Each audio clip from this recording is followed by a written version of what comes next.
kembali ke sana, gitu, terhubung kembali dengan Tuhan. Salah satunya cara untuk terhubung dengan Tuhan. Assalamualaikum warahmatullahi wabarakatuh. Halo semuanya, jumpa lagi dengan aku, Pipit Angelia.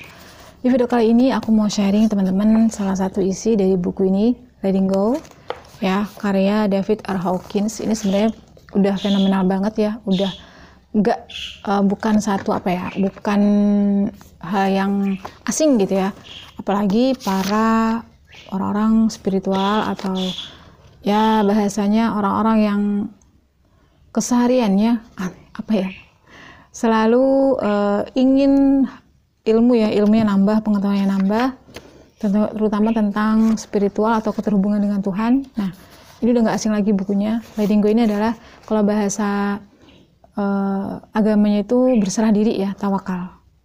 Ini oke banget teman-teman bukunya. Kita bicara kali ini membahas tentang hasrat atau keinginan. Nah, ini yang paling banyak banget mungkin kita kedistrak dengan keinginan di dalam hidup kita. Bagaimana supaya kita bisa lepas darinya, tapi lepas bukan berarti melupakan atau berhenti berjuang, tapi justru dengan melepas kita akan menerima. Selengkapnya tonton terus videonya ya. Kebanyakan orang gitu ya kayak terpenjara oleh hasrat demi hasrat atau keinginan demi keinginan hidupnya. Jadi kita tuh ada dalam keinginan, lingkaran keinginan. Dan hasilnya kita kayak diperbudak oleh keinginan. Kenapa sih nggak pernah ada berhenti keinginan ini dalam setiap manusia ya? Karena memang itu sudah menjadi satu bawaan jiwa ya, bahwa jiwa ini tidak pernah berhenti bergerak, nggak pernah berhenti menginginkan sesuatu, karena secara fisik kita memang membutuhkan segala sesuatu. Karenanya seolah-olah kita tuh kayak dikelilingi oleh keinginan. Nah, di sini di Letting Go ini ya, ini kita akan diajarkan untuk melepas. Kita tidak lagi berada dalam satu lingkaran keinginan itu, sehingga kayak setiap hari itu kita mikirkan keinginan gitu ya. Nah, supaya nggak seperti itu, kita menjadi manusia yang bebas, merdeka gitu ya. Bukan tidak menginginkan sesuatu, tapi justru siap menerima segala sesuatu. Di sini aku ambil garis besarnya ya, yang penting-pentingnya itu hasrat. Di prinsip letting go itu artinya apa ya, kayak pelepasan gitu ya, pelepasan. Kalau bahasa agama itu pemasrahan ya, keberserahan. Nah, itu letting go. Nah, di sini justru hasrat itu adalah sebagai hambatan, teman-teman. Loh, kok bisa? Nah, di sini ilusi utamanya terlihat dalam pernyataan ini. Satu-satunya cara mendapatkan apa yang aku inginkan adalah dengan menginginkannya. Jika aku melepaskan hasratku, aku tak akan mendapatkan keinginanku. Nah, kebanyakan seperti itu. Pernyataan hampir semua orang demikian. Artinya, ya aku harus memikirkan bagaimana cara mendapatkan apa yang aku inginkan. Aku harus getol, aku harus serius, aku harus kerja keras, mati-matian menempuh apa atau mewujudkan apa yang aku inginkan. Nah, di sini itu salah. Sebenarnya yang terjadi sebaliknya. Hasrat, terutama hasrat yang kuat, seringkali menghalangi kita mendapatkan apa yang kita inginkan. Karena apa? Di sini hasrat yang kuat itu kayak cenderung tamak ya, teman-teman, cenderung serakah, dan prosesnya cenderung tidak peduli dengan orang lain. Artinya ya ego, apa yang muncul adalah egoistik ya. Betapa banyak orang yang terlambat pede pada saat keinginan terwujud, padahal orang di sekitarnya kayak terganggu karena proses orang tersebut gitu. Maksudnya gini, cara-cara yang dia lakukan itu tidak peduli kanan kiri muka belakang, yang penting keinginan terwujud. Artinya di situ ada merugikan orang lain, menyakiti orang lain, yang mungkin aku misalnya ya, sebagai orang yang memiliki hasrat itu tidak menyadarinya. Alhasil meskipun dia sukses mendapatkan apa yang dia inginkan, dia tetap kosong, teman-teman. Dia tetap tidak bahagia. Selalu ada sisi yang kurang dan kosong yang meliputi batinnya. Itu biasanya orang-orang yang hasratnya tinggi, kita sebut ambisius. Ambisi boleh, tapi jangan sampai ambisius ya. Kalau ambisius itu tingkat yang kayak itu tadi, egoistik munculnya. Yang penting aku dapat, yang penting aku bisa, yang penting aku peroleh. Jadi dengan cara yang dia pikir itu benar, gitu. Yang penting dia dapat. Ujung-ujungnya di sini adalah ya orangnya nggak akan bahagia, nggak tenang, selalu ada kekosongan yang meliputi batinnya. Nah, di sini teman-teman asik nih. Sebenarnya cara sesuatu mendatangi hidup kita adalah karena kita telah memilihnya. Ya, sadar atau tidak kita telah memilihnya. Itu merupakan akibat dari niat kita atau kita membuat keputusan untuk memperolehnya. Ingat, keputusan. Sesuatu datang ke dalam hidup kita terlepas dari hasrat. Penghasratan sebenarnya hambatan bagi pencapaian atau perolehannya. Ini karena, hasrat sejatinya bermaksud aku tak punya. Dengan kata lain, jika kita mengatakan bahwa kita menghasrati sesuatu, kita mengatakan bahwa itu bukan milik kita. Semakin besar hasrat atau keinginan kita mendapatkan sesuatu, artinya kita tidak punya hal itu.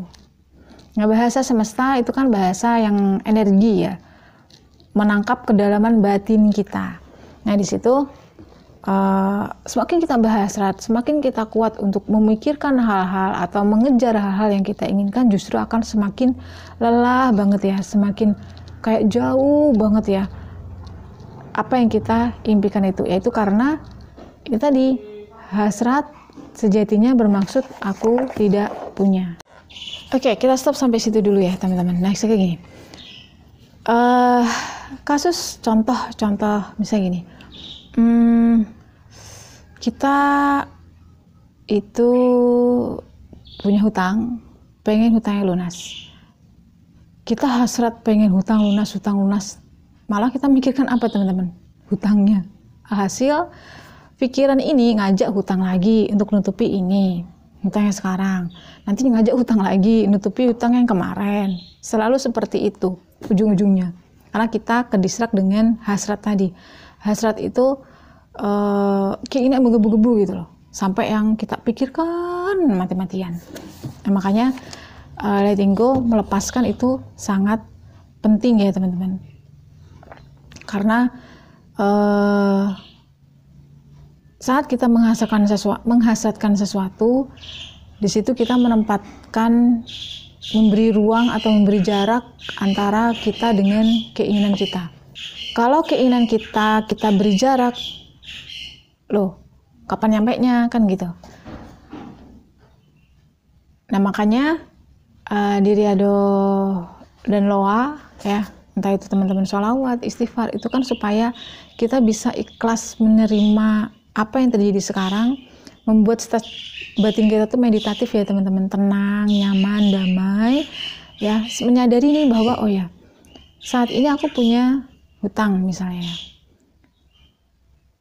Nah, kita harus membersihkan atau melepaskan mental hutang itu ya. Mental kita punya hutang itu harus kita lepaskan dulu gitu. Artinya apa?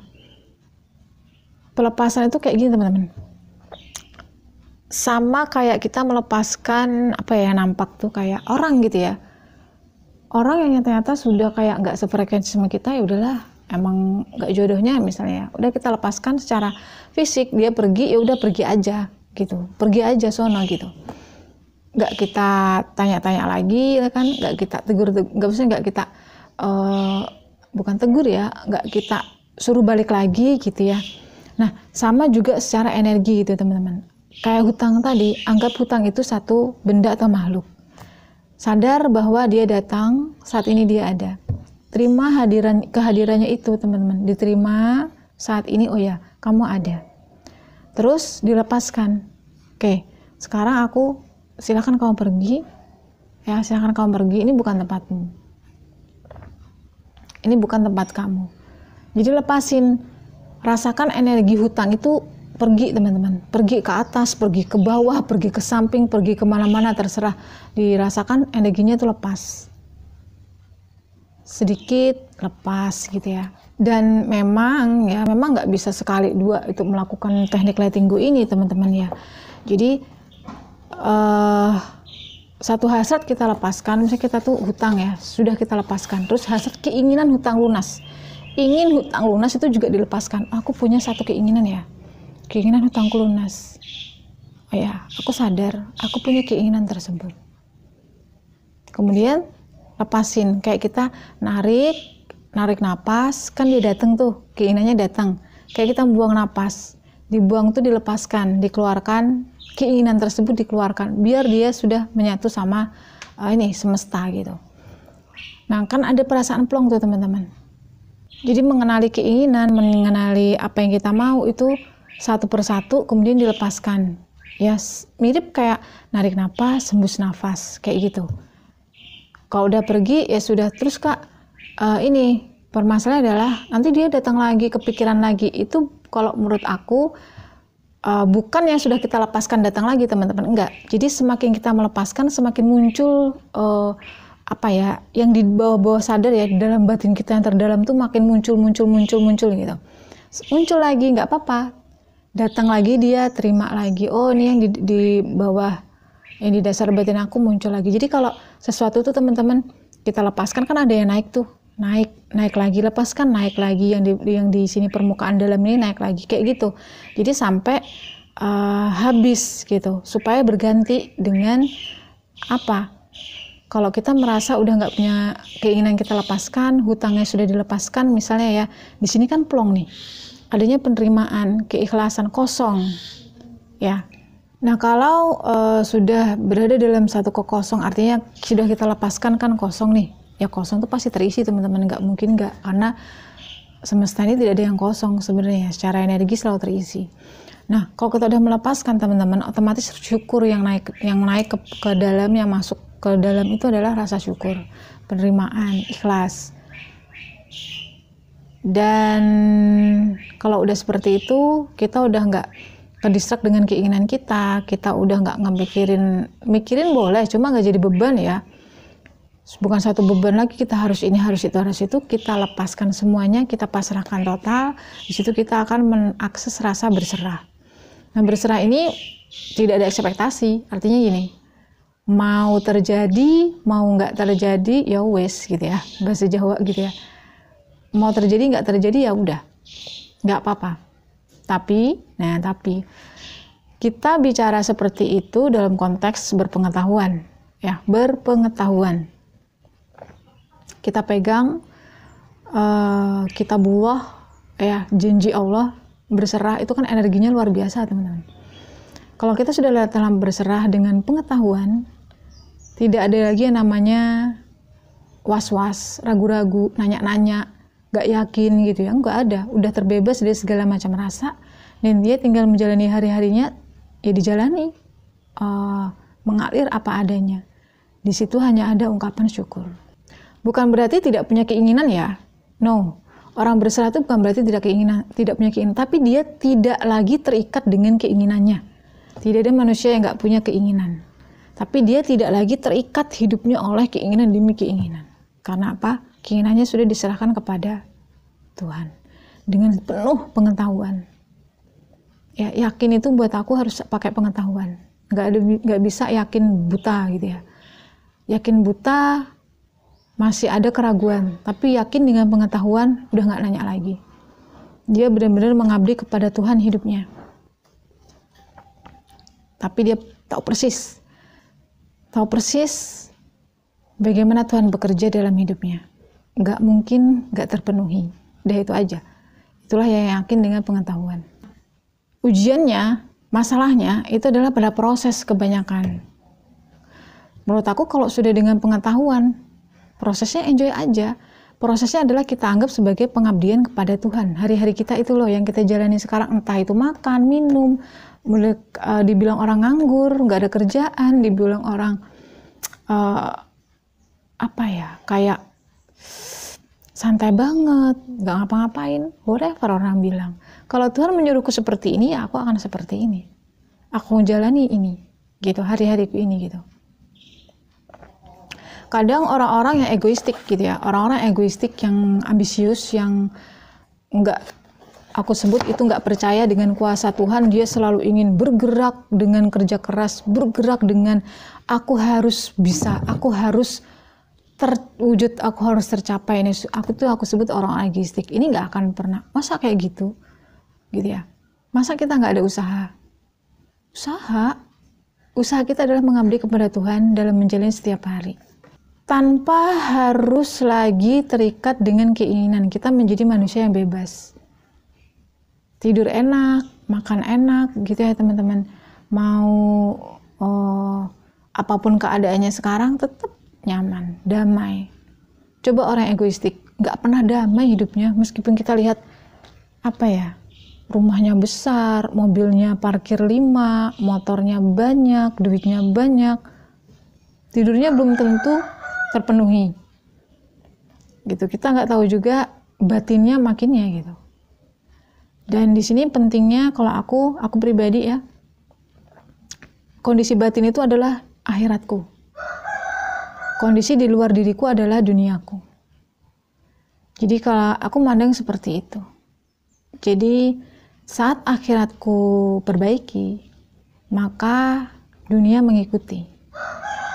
Saat akhirat batin aku itu damai, tenang, berserahlah.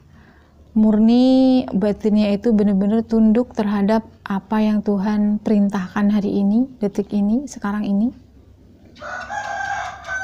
Itu dunia itu juga akan damai. Di luar diri kita orang-orangnya, kemudian apa yang kita punya itu membawa kedamaian semua, nggak ada kurang teman-teman. Jadi konsep dunia akhirat aku seperti itu. Karena kondisi batin itu tidak bisa dibuat-buat, tidak bisa menipu. Karena dia akan terrealisasi menjadi satu keinginan. Misalnya sakit hati atau sakit badan, berarti itu mencerminkan kondisi batin yang berantakan. Kondisi batin yang tidak sadar atau tidak terhubung dengan Tuhan. Nah, sehingga gimana supaya misalnya cepat pulih dari rasa sakit hati, cepat pulih dari rasa sakit badan, ya kembali terhubung dengan Tuhan. Kembali ke dalam, perhatikan akhiratnya, perhatikan di dalam dirinya. Kan kemarin aku udah ada share video teman-teman tentang ilmu syukur, nafas, kembali ke sana. Gitu. Terhubung kembali dengan Tuhan. Salah satunya cara untuk terhubung dengan Tuhan, ya, sholat kan, puasa, sedekah, zakat, tapi itu hanya secara fisik saja, hanya secara dunia yang kelihatan material. Tapi kalau pengen betul-betul terhubung, buat aku ya hening. Termasuk letting go, ini adalah salah satu wujud perilaku hening, teman-teman. Kalau dipraktikkan setiap hari.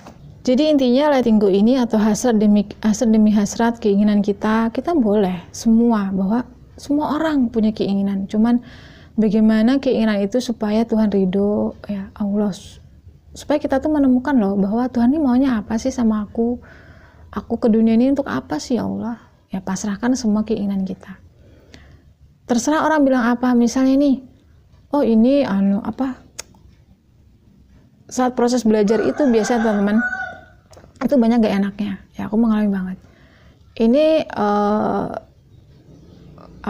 kayak ilmunya ada gitu ya, tapi kok hidupnya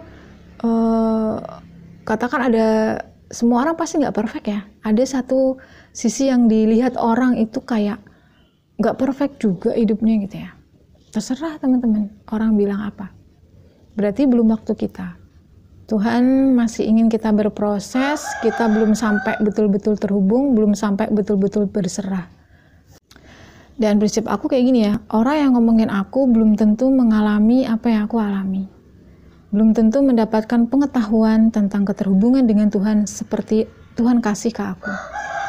Mereka bicara seperti itu ya nggak apa-apa, karena mereka nggak tahu gitu loh. Mereka nggak tahu esensi hidup itu untuk apa.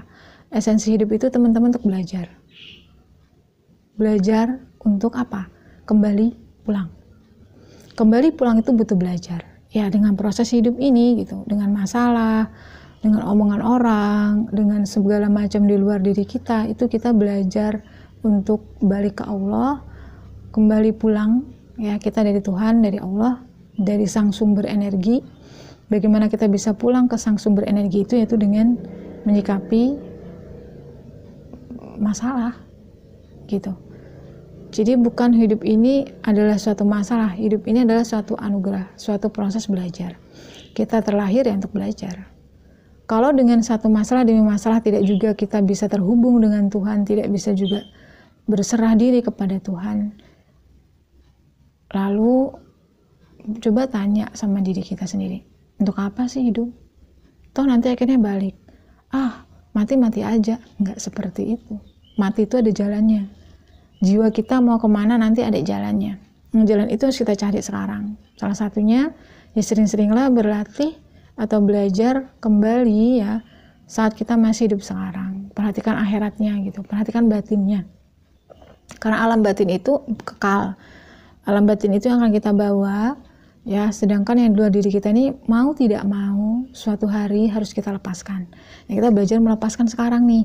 Jadi nanti kalau sudah waktunya kita akan gampang ya, dengan sangat mudah untuk melepas tanpa ada terikat oleh apapun yang ada di luar diri kita, untuk kembali kepada Tuhan dengan ya bersih gitu kan. Kalau nggak bersih kita nggak bisa pulang betul-betul, karena kan sang sumber energi itu suci ya. Memang nggak ada manusia suci, tapi berusaha untuk ke sana itu adalah tugas utama kita sebenarnya, misi kita ke dunia. Oke, baik, itu aja dulu sharing dari video aku kali ini. Semoga bermanfaat dan sampai jumpa lagi insya Allah di video-video aku berikutnya. Wassalamualaikum warahmatullahi wabarakatuh.